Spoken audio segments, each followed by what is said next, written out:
if you were running a restaurant and you had cooks and there was a really special dish that maybe just garnered all the attention of all the fancy food critics out there, and someone in your kitchen came up with that fancy dish and they leave. Well, the next day, the organization as a whole completely has the ability to recreate that dish, meaning you have all the tools necessary because the dish was being created. You likely have all the ingredients necessary. What you're missing is the recipe, and it's because we allowed the recipe to be with that one person.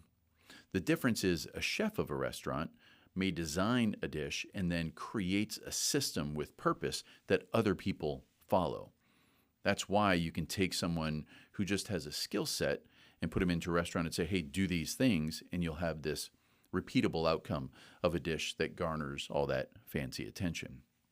Well, the same thing really should exist in your private medical practice.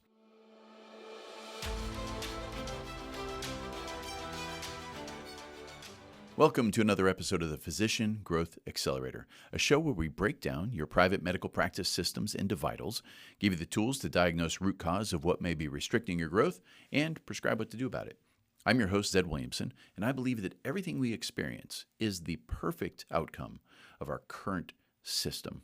Doesn't mean we have to like the outcome, but it is the perfect one.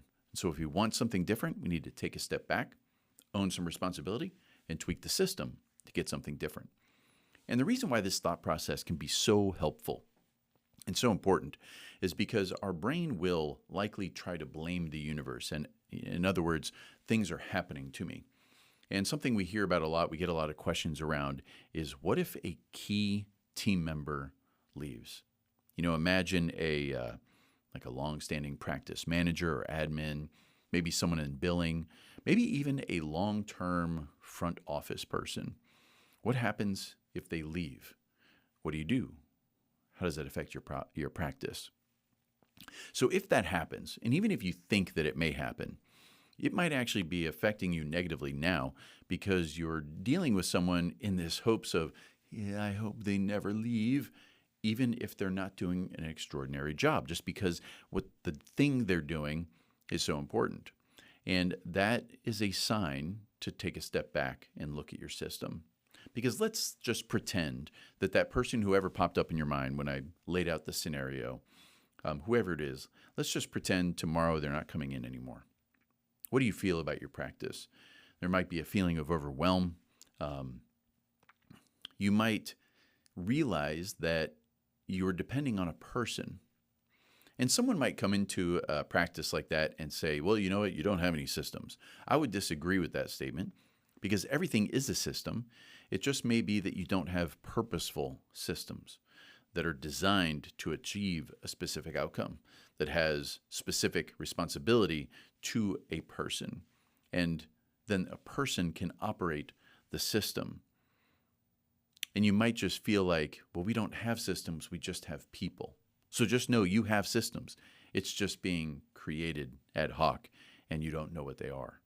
Imagine in a different industry if you were running a restaurant and you had cooks, and there was a really special dish that maybe just garnered all the attention of all the fancy food critics out there, and someone in your kitchen came up with that fancy dish, and they leave. Well, the next day, the organization as a whole completely has the ability to recreate that dish, meaning you have all the tools necessary because the dish was being created. You likely have all the ingredients necessary. What you're missing is the recipe, and it's because we allowed the recipe to be with that one person. The difference is a chef of a restaurant may design a dish and then creates a system with purpose that other people follow. That's why you can take someone who just has a skill set and put them into a restaurant and say, hey, do these things, and you'll have this repeatable outcome of a dish that garners all that fancy attention. Well, the same thing really should exist in your private medical practice. So when you think about that key person, is there a simple list somewhere of what they are responsible for? I don't mean the tasks that they do, like they do this thing, this thing, this thing, this thing. But I mean, what are they responsible for achieving? They may not be actually doing the work, but where does the buck stop with them? What items? And can you write that list for every person in the organization? And if you find that the responsibility is all coming to one person, and maybe that one person is you, but there's just a lot of other people doing things, that's where you're really going to run into an issue. And there's a couple reasons why people leave. So let's play out the scenario of someone who maybe they're not achieving incredible results. Maybe you wouldn't rehire them as they are today, but they are a key person and it would stress you out if they left. So let's take that scenario first. Why would that person leave? Well, they probably know. They probably know that they're not doing the greatest job in the world, and it's probably uncomfortable for them because they're in this balance of the stress of not performing extraordinarily well with also the stress of how much goes to them. So then they're going to start to use that to kind of let their own brain off the hook as to why it's really not their fault. Meaning, I have too many things to take care of. That's why this thing got messed up or this thing got messed up. And they may not be skilled at creating purposeful systems that other people can follow. But now let's take the other scenario. Let's say there's someone that you absolutely adore. They create amazing outcomes for you. And they're that key person who ends up leaving, and you've got your head in your hands going, what the heck's going on here? That person mainly leaves because they probably never felt as if the work they did mattered that much. If you think about the reason we do things as humans, is there's always this desire to understand the why. So if I do a task, why do I do that task? And it's not a questioning as to why do I have to do this task? I mean, what is the purpose behind it? What is the longer story or the big narrative that this serves? And if they don't know the answer to those questions, then what happens is Monday morning, they kind of wake up, they're laying in bed, and it's got that thought process of, I don't really want to go to work today. It's just a day of fighting fires and same old, and I don't really know what I'm doing. Some people may even refer to this feeling as burnout, this idea that no matter what I do, how hard I try, it just never feels like I get a step forward. It's always forward, but then back, forward, and then back again. And it's just never-ending cycle. It's like the old Bill Murray movie, Groundhog Day. And sometimes it takes a while, but they get to a tipping point where they've decided, you know what? It's not worth it. Whatever value I thought I was getting, the lack of value in that churning of a day is too much, and maybe they were offered another position because there are people out there looking for good employees. Are you a private practice leader dealing with team drama, growth headaches, or just trying to keep your head above water? Introducing the Physician Growth Accelerator membership, a free resource for our podcast listeners like you to get real solutions. Inside, you'll find exclusive materials, free courses, bonus podcast content, and live events, all designed to help your practice grow. It's free for now, so don't wait. Visit physiciangrowthaccelerator.com and click members to join today.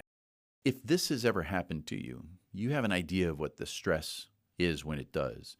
If it hasn't happened to you, but you're worried it will, you're worried for a reason.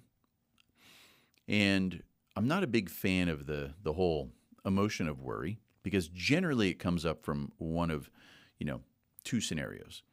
Is there's this future fear out there, and we're not doing anything to take care of it. And that's why we're worried. We're typically not worried if there's a fear out there, but we have taken steps to make sure that that fear either doesn't come true, or if it does, we've already planned what the scenario is. So if you ever catch yourself worrying, that's your first sign that maybe things aren't set up the way they possibly could be. And it really comes down to responsibility. So the first step, if someone was coming to me and say, hey, I'm worried about key team members leaving, the first step I would do is I would write each person's name down, and I would bullet point underneath them, what are they responsible for? What do they own in the organization? And then I would put, what does that do for the organization as a whole? So someone working the front desk, what are they responsible for? Phones being answered, let's say. And what does that do for the organization? Well, it's the face of the practice. It's the first sense of what the practice is going to be like to deal with. It's being able to capture the demand for whatever those patients out there are looking for. If you don't answer the phones, you don't get patients. So if you bullet point those things out and understand who is specifically responsible for what and why it matters, start there. Then look at your list. What's missing? Meaning, if all of those people, let's say you left one day, and if all those people who are responsible for the items that you listed, if they did their job very well, how would things go? And you're probably going to identify that there's something missing. So now you write the list of missing items. And then you assign that responsibility to the proper people in your organization. And then you have a meeting with each person and you say, hey, it gets so busy around here. I just want to make sure you understand how important your role is and why it means such a big deal to our practice and to the patients we serve. And here's the things that I see that you're responsible for. And what makes me feel good, why I can sleep at night, is because, Billy, I know you've got A, B, and C under control, and A, B, and C mean so much to the practice because of X, Y, and Z. And you do that with each person. And going forward, that's the measurement of success for that person. If there's a stressful day and something goes wrong, now you have a place of responsibility, not to go berate the person and just, be angry, but now you have a place of understanding to go, okay, what broke? Where did it go a different direction than we expected? Why did it go that direction? And what will happen next time this perfect scenario comes up?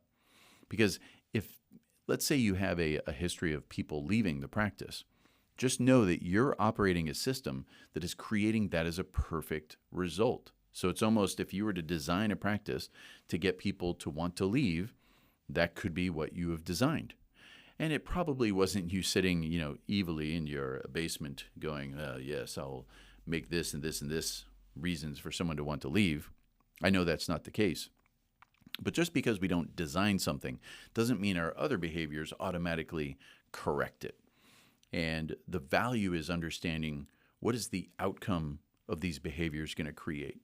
What is the value of the responsibility that role has to the organization?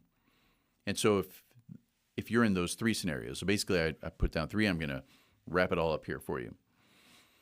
You've recently had a key team member leave. Write down specifically what that person was responsible for, what everyone else is responsible for, and what's missing. And so when you do bring someone on, they are super clear on what they are responsible to achieve in the organization. If you're someone who is worried that you could lose somebody, maybe it's someone you like, maybe it's someone that is just convenient, the same thing.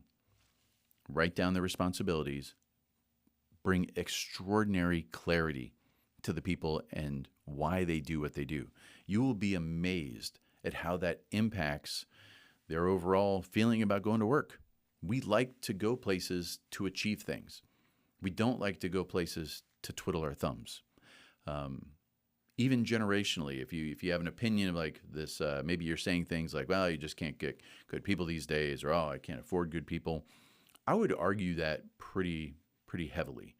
And I believe you from your perspective. Don't hear me just completely dismissing that thought process. I just think there is another approach that creates a different outcome, and it's related to those people owning a responsibility, and they know why that responsibility matters to you, the practice, and of course the biggest picture is the patients you help.